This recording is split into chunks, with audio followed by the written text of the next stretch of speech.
Sentire Media. Doing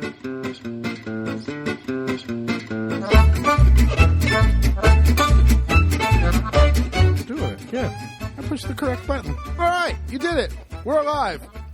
Podcast from Italy. Thank you so much for downloading. Here we are. We're doing it again, late July. We are not technically late. Are we? No, we did it. This is July.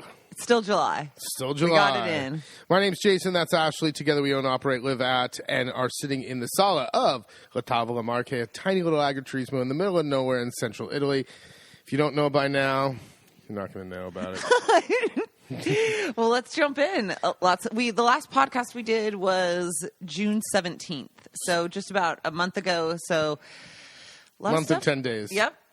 A lot of things have happened. It's been hot weather. This summer has kicked everyone's butts with the heat. The heat just is intense, and it comes on early and strong, and it did not stop. I know we probably bitched about it in the last podcast, I would imagine, because it started in early June. June through just now. June through literally yesterday. It's been like over 90 every day. Yeah, 30. It's been in the mid 30s. And like starting at 10 in the morning. Yeah. You'd see it on the weather station. Just the graph shows, like the morning goes a little slow, nice climb for the weather, and then at 9 o'clock that line just goes kind of vertical. And then it does it again at like 3 I always think it's going to be at like 3, but it's closer to 5. But all that changed yesterday, and we got a beautiful low-pressure system that came down, and today was cool and rainy, and it's raining right now. I'm sitting here in the sala. All the windows and doors are open, and I have a sweatshirt on. It's glorious. Oh, it's so nice. So this is a very rare evening podcast. Normally, we're morning podcasters. I always feel like doing something like this in the evening, I have less energy. Energy. Positive energy. Positive energy. And you can always hear it in my voice. So I'm going to see if I can keep the high energy all the way. It is 6:30 in the afternoon, so. Well, I stopped taking phone calls after about 7:30. So we've got a short window here to wrap this up. With that hot heat, though, the raspberries loved it.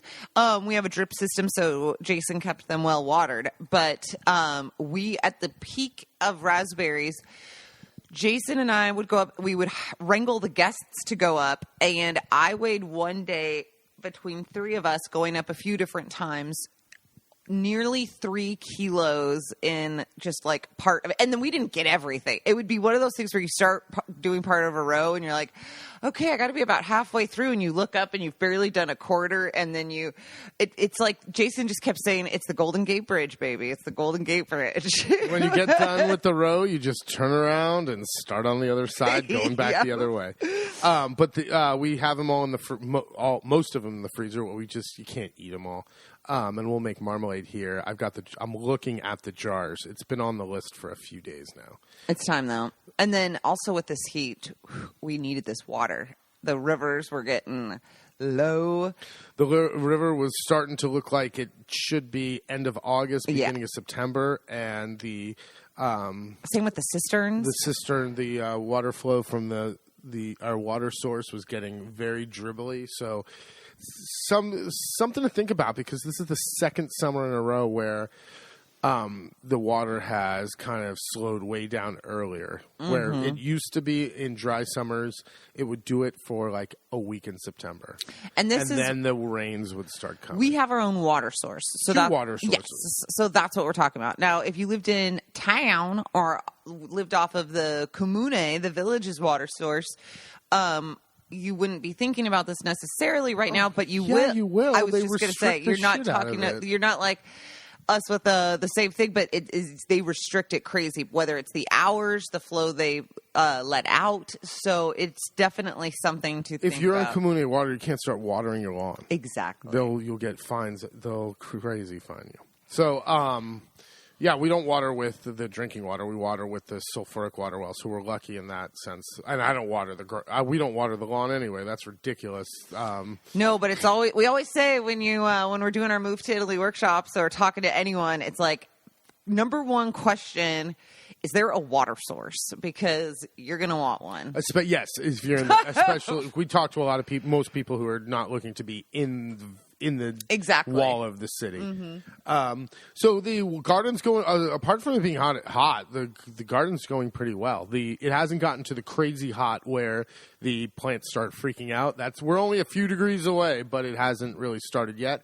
And then the forecast for the next 2 weeks or so is more of a normal summer compared to what we've had. So, 29, 28, 30 versus 35, so 37, nice. Which is huge. Well, and the talks of town of the gardens is chimichi. What are they? Like in it's English? a type of beetle. Okay. Yeah, there's we had them last year too. There's this beetle that goes around and they're little tiny. Bore holes in all the fruit. You'll see, it because you'll see little black holes in the tops of all the tomatoes. Are these the ones that are black with like stripes? Well, there's 3 or 4 different colors. But what they do is they bore into it. There's some that are like red. Then they leave. But they leave their destruction behind, and all the fruit stops maturing. So, luckily, we have it at the end of the valley and at the beginning of the valley, but luckily it's not really here. Now there is at our house. At our house, you can use neem oil to spray for it. But that is, once they're infested, there's nothing you can do. Neem is more of a preventative measure than a intervention. Oh, but we had an infestation in 1 year too. Yeah, we got it last year or 2 years ago. And I remember looking up stuff where this was when they'd be like, pick them off and put them in a soapy bucket, and you were like, what are you talking about? Well, that's for people with 6 tomato plants. We have 250. It's a different type of attack. Exactly. So the last podcast we did, we were getting ready for the fish dinner with Gaji and Rosanna, where what we thought was going to be like 6 or 8 people turned into 19. And I was in a grumpy mood about it, but it ended up to go incredibly well. And Daniele, the maestro, the master of fish, he was so professional. So organized. It was such a pleasure. It's the first and only time we've ever done something at our house where I felt like we could enjoy it. Like we were hosting something that we could enjoy too. Because he had absolutely everything. We got to sit and eat. Yeah, it was so nice. We helped him serve a couple things here and there. Yeah, it was like we plated things up and it was hilarious. At first, everyone was like, "Oh, we could just use paper plates and stuff." It was like this guy spent so much time.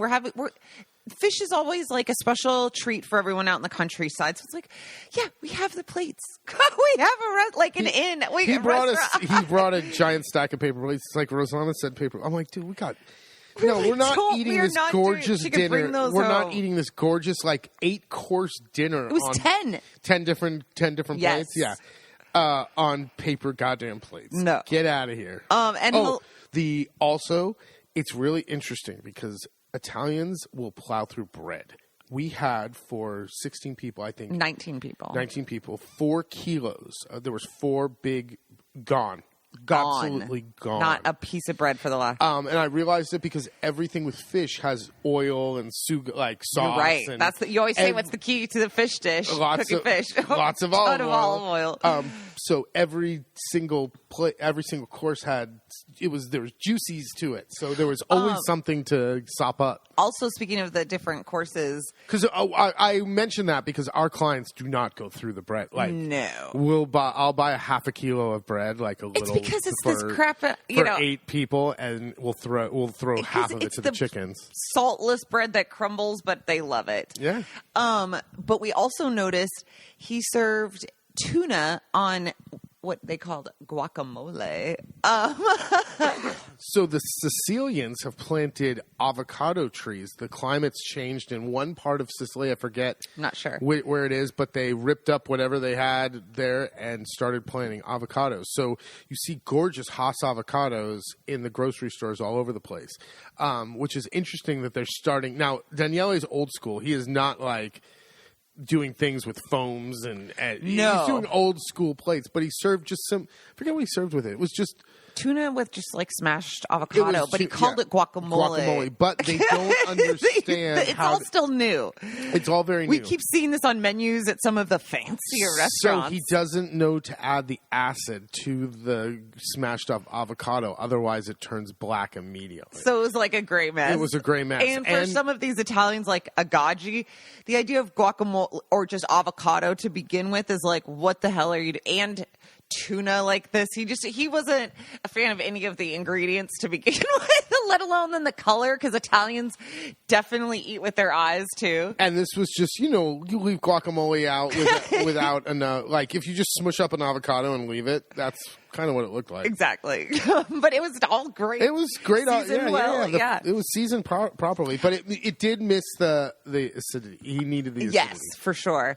It was also hilarious because Gaji they were bringing over the wine. And so instead of just coming early like they do for everything and like they did that night too, they showed up at 10:45 that morning to quote unquote deliver the wine, AKA a grounds check. All right, great. We're in the middle of stuff and whatever, and we're cleaning up and all of this or whatever. And no, he came over. Our shit was tight. It was hilarious of how he does his like walk around and walks up to the pool and checks it out. Okay, everything looks good and tight. This bunch of oldies are going to hang out by the pool and go swimming. I know. It was just funny. No, it was funny. And the time and we'll get to that. Oh yeah. So do you want to say how Emma requested pizza, and then we'll get to the pizza one story? of the guests at this fish dinner was Emma. She's 92, 94. I don't know. When you get in your 90s, what's a year or two? She's spunky. She's great. And she's the matriarch. We talked about her before. She's the matriarch of this family who lives in halfway between us and the town called Piano. And it are like close neighbors with Gaji. And all the locals call her the Principessa di Piano, the Princess of Piano. And she's just old. She's awesome. Anyway, we're at the dinner and she comes and I'm just chatting with her, whatever. And she goes, "Why don't you do pizzas anymore?" I go, "I do pizzas. I do pizza like once a week." She goes, "No, you don't. You used to have all the people here and do the pizza." And I'm like, you know what? You're right. Since COVID, like we used to do it like a pizza night every Thursday. We got burned a couple of times because we'd have locals here too because it was fun. We'd have our guests and a bunch of locals, and I'd do pizza for like 30 people. It was a shit show. I would just be like sweating it out. We also got burned. I'd be like in the back corner if a pizza got messed up, just shoveling inhaling it so quick because we were starving and so hot and sweaty. It was just, oh my God. We also got burned a few times over the years. You loyal, you diehard podcasters will remember these stories. One time we had a group come and tell us, "Yeah, we're just bringing like 8 people for pizza. Don't even worry about it. It's okay." Because we told them we did, bimby. And some kids. Well, it turned out it was 8 adults and a freaking 6-year-old's birthday party. So they brought cake and everything. Yeah, it was like, what the hell? Why wouldn't you have tell? So we have our guests here and like 6-year-old's birthday party, and then they give the kids freaking balloons and show them how to like blow the balloon up and pinch and pull at the end of it to make the sound. Yeah, that was at 11 o'clock. Our guests are trying to go to bed. The locals are up late partying at the 6-year-old birthday party. We were just like, oh my God. And there was a couple of other incidents that nothing terrible, just more of like, I want to be done because I don't want this to last till 12:30 at night. And always more people or showing up really late. Yes. The more people is worse than the showing up really late. But I'm not a pizzeria. You're making an X amount of dough. If I know I've got 18 people here, I'll make 21 doughs because I know I'll screw one up and one has to go down my fat face.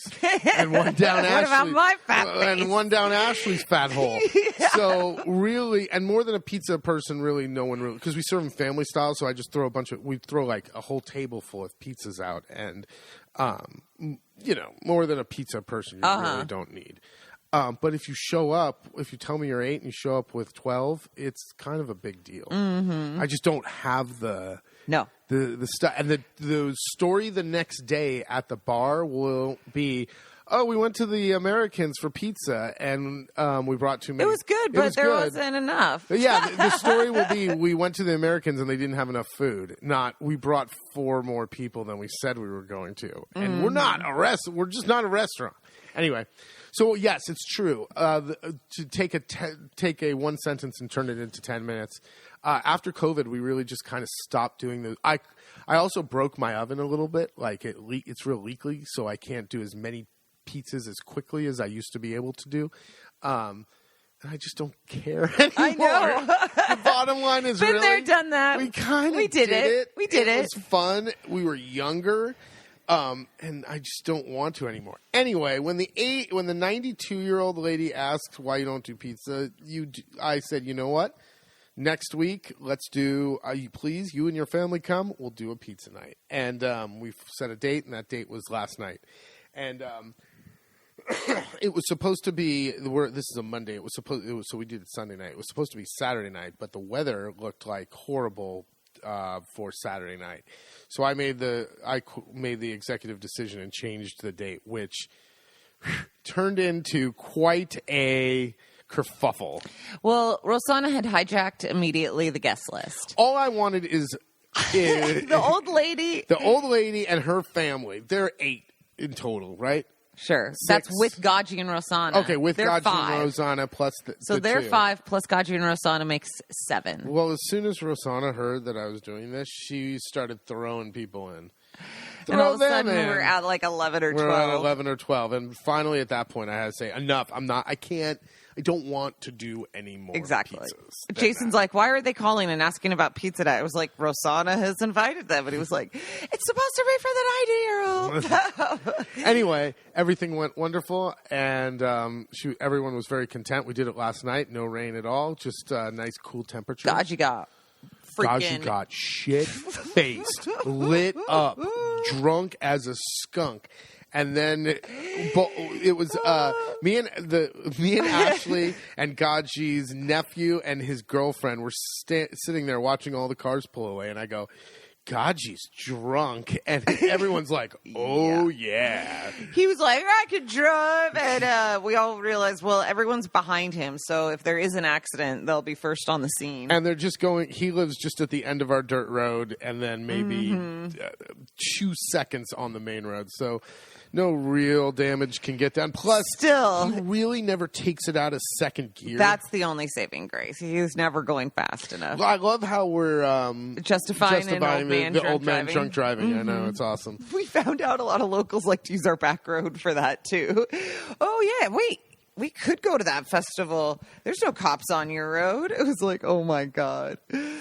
What else? Oh, speaking of festivals, we had an evening off and went to Sant'Angelo and Vado, the town we're technically part of.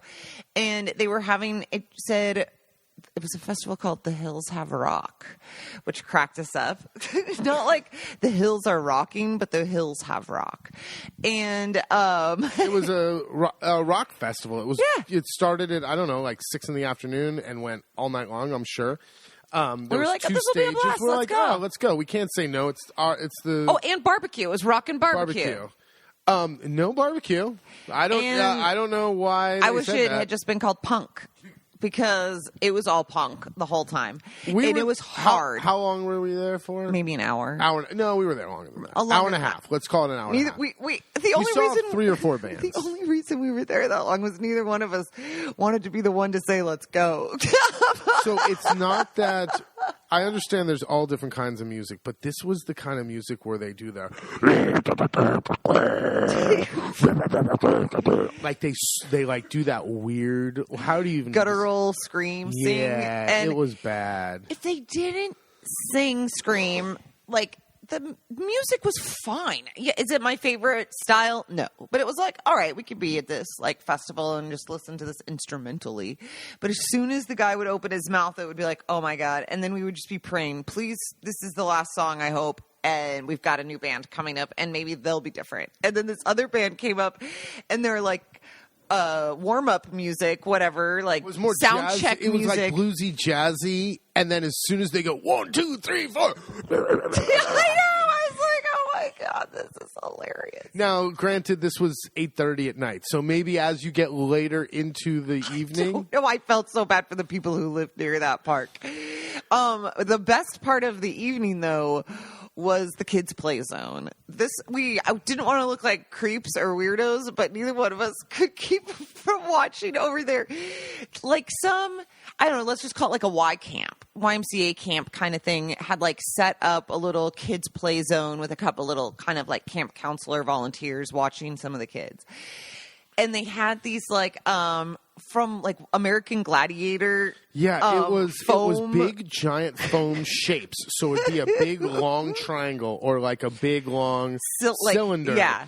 And these kids were picking them up and beating the shit out of each other. It was just like some sort of like American Gladiator WWF like zone. That's all they were doing with it, would just pick them up and knock each other over. The big kids were picking them up and smacking each other. The littler kids were like jumping in the air and doing WWF, like dropping elbows or just like running into things, them or just straight face planting into like a giant star. Totally. And it was and it's just so nice. Like that would never happen in America. But not anymore. Not anymore. But here it's like, yeah, I'm sure some kid's going to get smacked in the head the wrong way too hard. We might get a little bloody lip, but it's okay. Yeah, no one's going to die. No. Everyone's fine. But it was so funny There to was watch. a couple of boys, like they must have been 10, and they were really wailing with these things. It was great. I know. You'd see a couple little ones who'd like run into it, getting excited, and then running right back out. Like, oh, whoop, whoop, whoop. Nope. But so let's see. Child violence and death metal. yeah. So We were there about an hour and a half. Uh-huh. No barbecue. no. But it was a beautiful setting, and everyone else seemed to be enjoying themselves. We're just assholes. Well, I wasn't an asshole the other day. I was requested by Rosanna to come to one of their neighbors, this same family we were talking about earlier, their 50th wedding anniversary, and they were renewing their vows in the little sweet church above Piobico. And so I showed up to take pics, and poof, full service, nice and long, which is always fun when it's so hot. Yeah, what was the temp that day? 37, 34? I don't even know. I was like, okay, great. Got the family pictures, got a bunch of pictures. I'll head out of here. He was like, it would be our honor for you to come and join us at the meal. And it was like, okay, I'll come for like a drink. I was like, I'll come for a Brindisi. I'll come for a drink and a cheers. And thank God it worked out this way. The place was right along our road, Casa Antonio. And so saw everyone who works there, knows them, and hi. Took a few pictures, had a few drinks, and they did the antipasti outside, which thank God. And then there was like 3 tiny drops of rain. And everyone was just like, thank God, are we going to actually get some rain here? But then it stopped. But in that time period, all the women needed to move tables underneath the trees, which was hilarious. Now, it wasn't really rain. It was like, literally like when the drops. humidity and heat of the day comes to a certain point, and like it just kind of has, and then you feel like 3 drops on your head, but it's not really rain. It just makes it warmer outside. That's what happened. And then it killed the air. And so anyway, they all had to go in for... Oh, and Rosanna was hilarious because Rosanna and Gaji were there since they're neighbors and everything. And I was her Sherpa for the antipasti buffet. And so I go and she goes, don't basically, she goes, don't be afraid to pile it up. She didn't quite say it like that. She said, make the abundanza, make it overflowing, make it plenty on the plates. And so I heard pile high. So I go in there looking like a fatty, coming out with 3 plates all to myself as like the photog who's there. I'm not even invited. Listen, that is what every photographer at any event I've ever seen does. It just felt like, oh my God. Also, because I felt like I knew all the people working there, so they're like, oh, Ashley's over here. She really hit it hard tonight. And I bring the 3 plates over to Rosanna, and she goes, wait, where's the farro salad? And I was like, oh my God, I hadn't made it to the very end. I couldn't carry all the plates. I was bringing you a sampler of everything. And then I try to go meekly up there, and they're like, oh, you must really like the whatevers. You're back again. It's like, oh my God.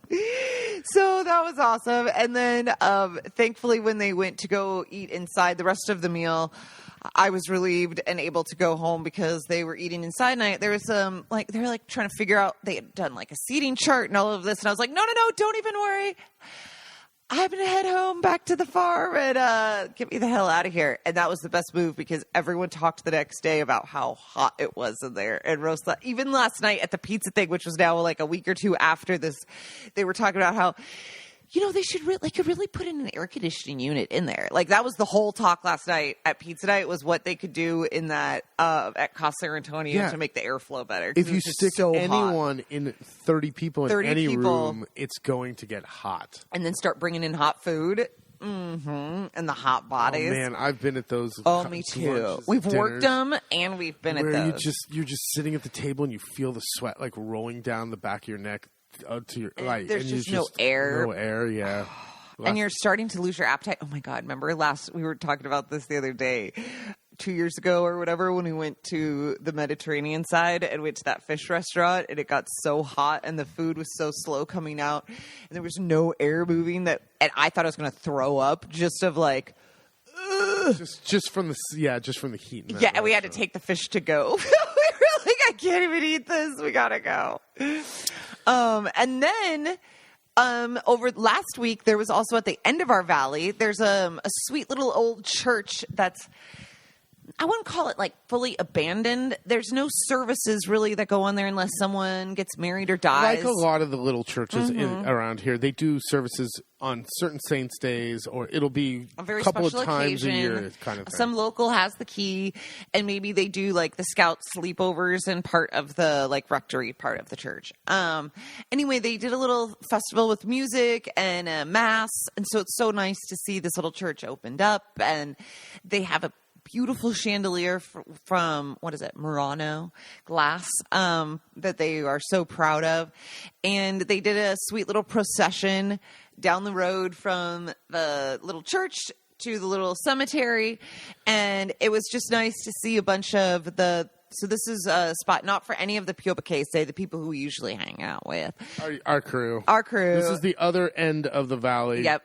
So this is Apecchio people and Sant'Angelo people. And sure enough, since the Apecchio people, there's going to be Fusciani's there. And the Fusciani family, that's who own this house and that we've become family with over the years. So sure enough, Alessandro, Fuscia's younger brother, was there talking shit.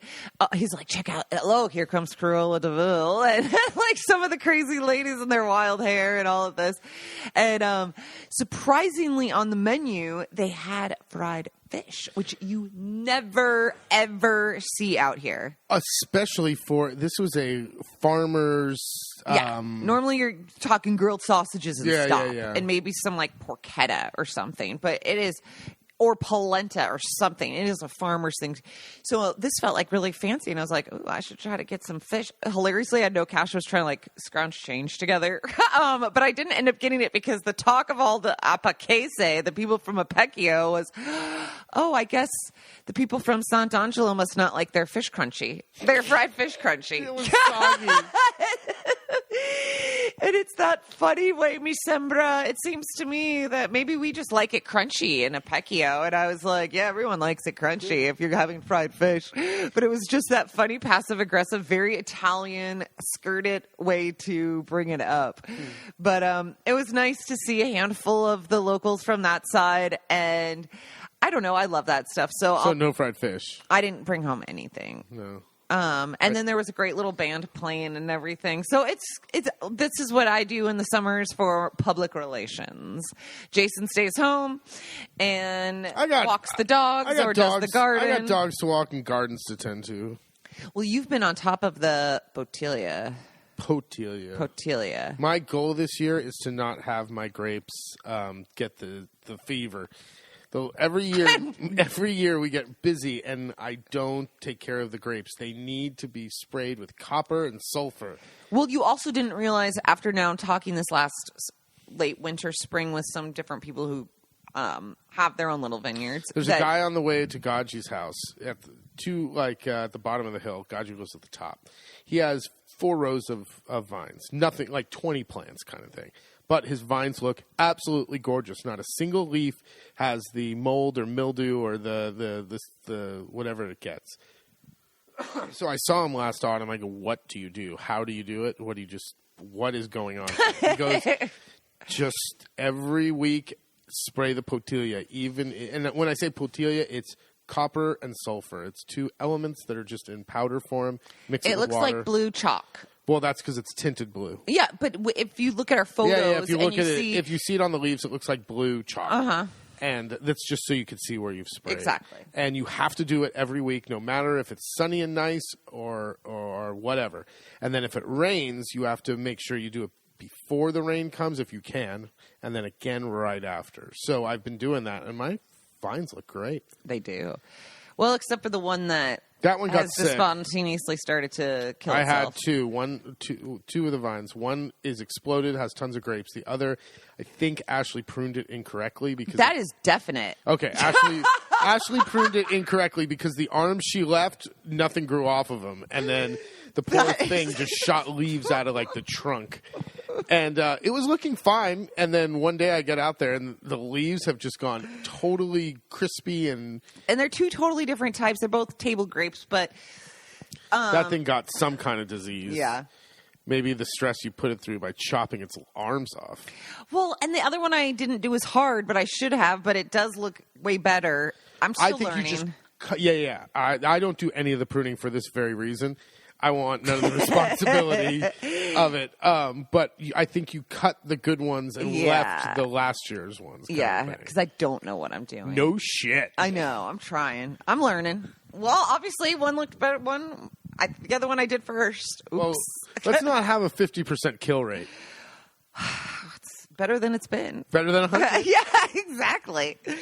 We've been doing a bunch this summer of the Move to Italy workshops. We've had a handful of different couples come out and do it in person, which has been a blast. And kind of a fun thing we've been doing is going into town one of the evenings. Stravitz, one of the cafes in town of the like 3 cafes. Friday nights have been having like a themed, some music and dinner. So it's been kind of a great example of like, you want to move to Italy? We'll talk all about it and questions to ask and things to look for in your property search and how to assimilate. But you want to see what it feels like to really be in a small town? This is what it feels like. Here's what sushi night is in Piobico. This is not a joke. A couple who they live in London, so I'm sure they can get some of the best sushi in Europe there. And it was a sushi night and music, and sure enough, the music didn't show up because God knows why. And so it was a DJ, but thankfully that was actually better than some of the live music. And the sushi was interesting. Almost everything has what they call Philadelphia. Yeah, for some reason, the Italians equate sushi as raw fish, rice, and Philadelphia cream cheese on everything. On everything. And jizzy sauces, like always like... all over the top, yeah. But the one that none of us, just hands down, it was the weirdest, was some bizarre sushi roll with strawberries. And it was just like, none, and of course, Philadelphia. But it wouldn't be sushi. That's what the commercials should be. It wouldn't be sushi without Philadelphia. Ding. Oh my God. So speaking of move to Italy, which just makes me think of our commercialista accountant and talking about starting businesses and all of that stuff. I got this emails from their office. I either get you've got to pay the usual one of this tax is due and it'll be taken out of the account. Great, whatever. But usually if I get a message from his secretary, Deborah, the accountant secretary in the office, it is like some rush emergency. Never like, this is coming in the next 6 months to prepare yourself or anything like that. It's always like, this needs to be done immediately. So one of those emails arrived. You and Jason need to immediately get certified personal emails, not just for the business, but certified personal. You need to send us the details, the login information. This is needed for your taxes and the Chamber of Commerce and who knows what else, blah, blah, blah. oh shit, okay, well, we got a couple days in between guests. Like, do I need to do this at the post? There's certain offices, sometimes certain things you can do online, but you've got to submit a whole bunch of information. Other things you have to do at the post office. So I was like, Deborah, in the email, where do I need to go? Where does this need to be done through? And don't hear back. And I'm thinking, we're cutting away days where I have time to get to the post office or get this done. What the hell? So I sent her another message. Deborah, what's up with the email that we need to get? Where does this need to be done? Oh, yes. Well, I know I told you had like 48 hours. 48 hours to get this done. They've changed the date for the law and the new regulations. It's now not due until December 31st. And I'm like, okay, great. Well, where does it need to be done so I can still get it done? Oh, we'll worry about that later. Okay, perfect. So I still never got the proper full answer for us to just do it. And I'm sure I will totally forget. And then the week of December 31st, we will get the email. Make sure you go and get this done. And we'll go through it all over again. So that's how offices and business tends to work out here at times. Rush for nothing. Never mind. We'll wait. Also, this whole thing with the certified digital email and is you a hate bunch this of anyway. bullshit. Here's why. You have to pay for the... Okay, fine. We have to have an email where our identities and our business is linked to it, and it's all checked out. However, the service that the Italian government makes us use is called Aruba. And then Aruba turns around and sells our goddamn information. So we get all this spam on it. If I'm paying money for a certified email that the government says I have to pay for and go to just this company, how can they turn around and spam me? Yeah. It's a hustle. Yeah. Yeah. Okay. It pisses off Jason so much. Because when you see that you get an email from that account, you're like, oh, shit, is it something from the Chamber of Commerce or something from the Farmers Union? It must be official business. And then because that's the only time you use this is when you communicate with the government, so during official business. So there should be nothing on there except that. Oh, no. There's hundreds of spam emails. Hundreds. Yeah. So not too happy. And you have to pay. And it costs, you have to pay for, and you have to go. It's a monopoly, freaking cartel racket. What other adjectives and verbs can, and mother chucking. God damn it. Speaking of something else that got you all worked up, you had your very first eye doctor's appointment, and you were pretty nervous. I wound myself up pretty good for this one. But the day before, you were like, should I lie? Should I lie to the ophthalmologist? I was like, what are you talking about? I'm hysterical. If he asks if I could drive at night, should I say and have no fatigue? Should I say yes? I have no problems. So my eyesight, I've noticed in the starting about a year and a half ago, but really in the last 6 months, have just really started going downhill. Fatiguing, driving at night, and reading close up, anywhere between my reading and about 1.5 meters. So Ashley makes me the eye doctor appointment. And man, did I work this up. Hold on. The whole drive there, about halfway to Urbana, let's call it a 20-minute drive. 10 plus minutes in, I just look at it. He's been talking the whole drive about this, that. And I look at him and I go, you've just bitched the entire drive about everything. This guy on a bike, he couldn't stop shit talking this bike rider near us, this bicyclist, to the road and the bridge and all this stuff. And I was like, you're in a mood. You got to relax yourself. So I was like, all right, so I'm getting contact lenses and I guess I have to have 3 sets of glasses and store them all over the place. It's like, how am I going to learn how to put these contacts in and all of these glasses he needs to buy and different styles for different things. And we get to the place and it's in this residential area, which is always so interesting. Some of the locations for like medical centers. And, it's in Italy. It's this weird little neighborhoody spot behind an old town. Like, the roads sometimes you can't tell, is this a one-way? Is this a two-way? Jason drives into like what would be the oncoming traffic. It's first thing in the morning. There's no one there. It's not a big deal. But instead of like maneuvering out of the way or whatever at this like intersection where now we're at the beginning/end of this intersection in oncoming traffic. He just gets out of the car. He just throws it in park and goes, I gotta go. So, and I was like, okay, I've been there. I just pass out. I totally understand. But the part that cracked me up, and again, I wasn't worried about being in the oncoming traffic. Like someone's going to come and hit us or something. It's morning. There's no one out. It was that then I get into the moment I got into the car, 3 cars pull up the other direction and everyone looks at me as they drive around me going the wrong way. And I'm thinking, I know, I look like a freaking broad in the driver's seat. She doesn't know what she's doing. And I thought, oh my God, that was way more embarrassing.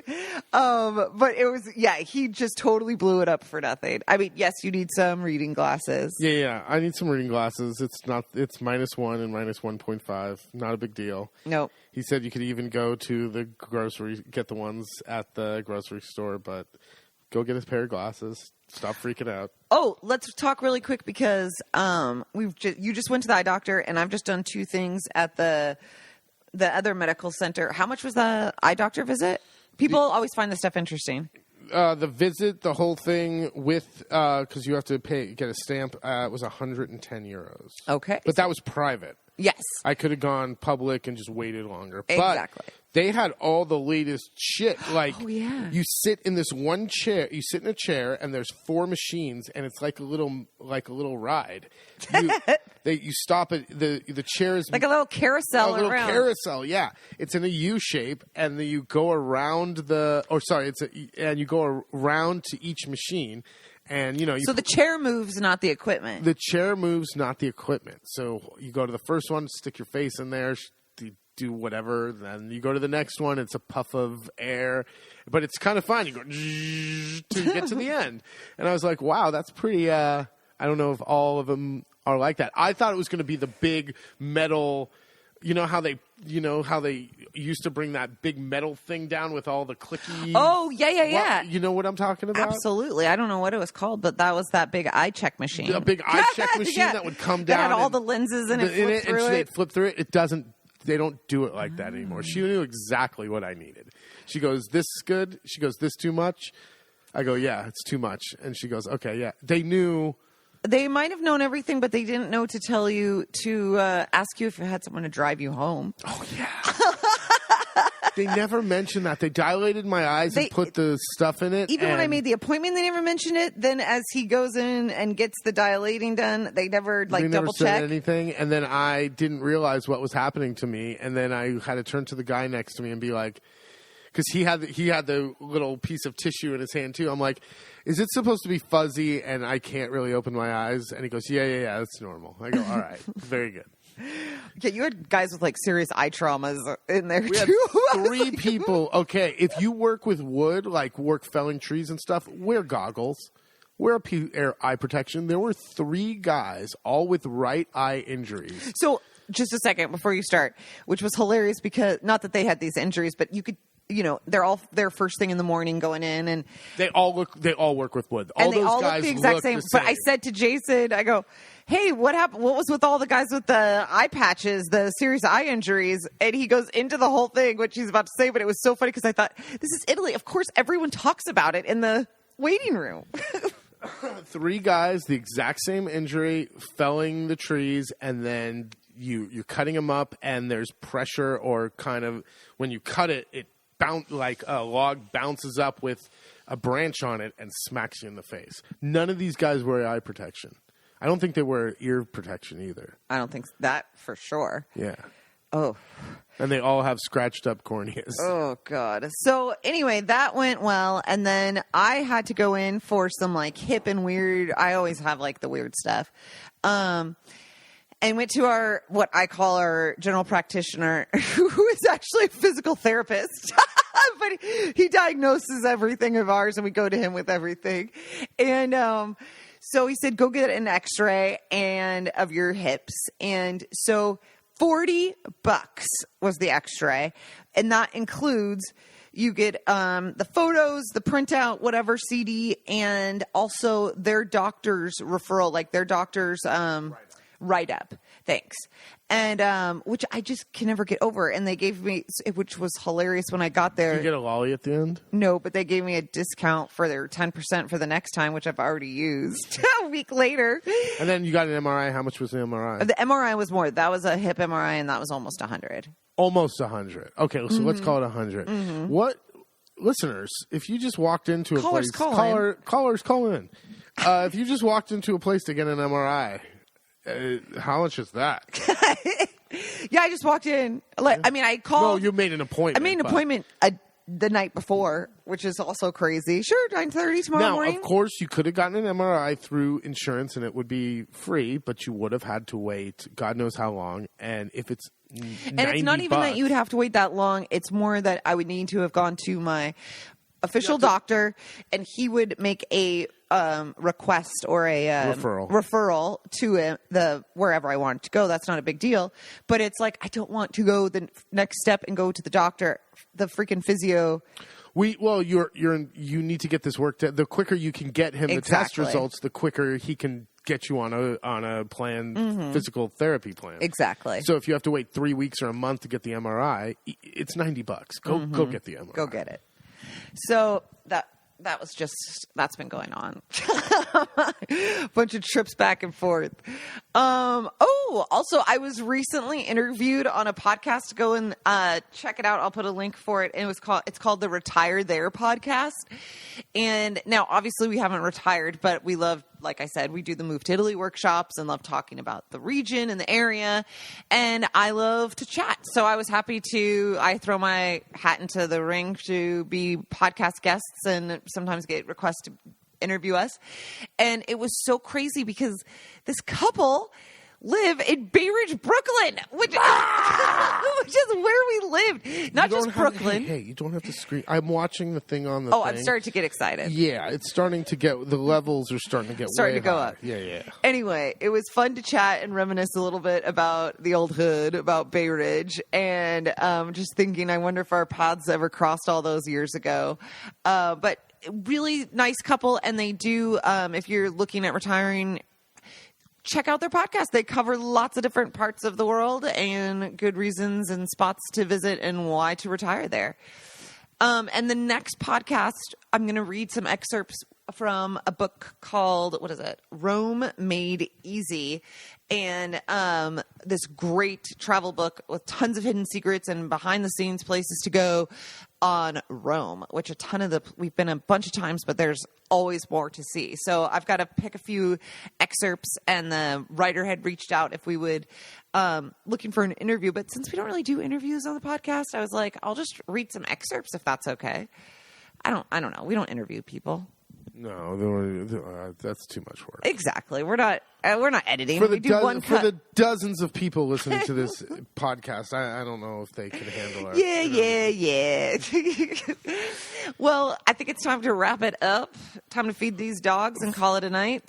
Oh, right. You want to bring it home? I don't know what to say. Yes. Oh, also, this fall, if you're able to find some good tickets for Italy, we still have some space in our different gourmet getaway 3-night workshops with the going to the Polenta Festival and the Ugly Club Festival at the beginning of September.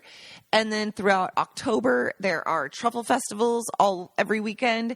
And then the 22nd to the 26th, we have our 4-night truffle hunt where we do 2 different truffle hunts, go to the Truffle Festival in Aquilania, cooking class. It's a blast. So check out the website, latavolamarche.com, LATAVOLAMARCHE.com, and we hope to see you at our farmhouse soon. All right, very good. We're going to get back to the dog days. Enjoy your summer. Hope it's doing you well, and we will talk to you at the end of August. Ciao, ciao.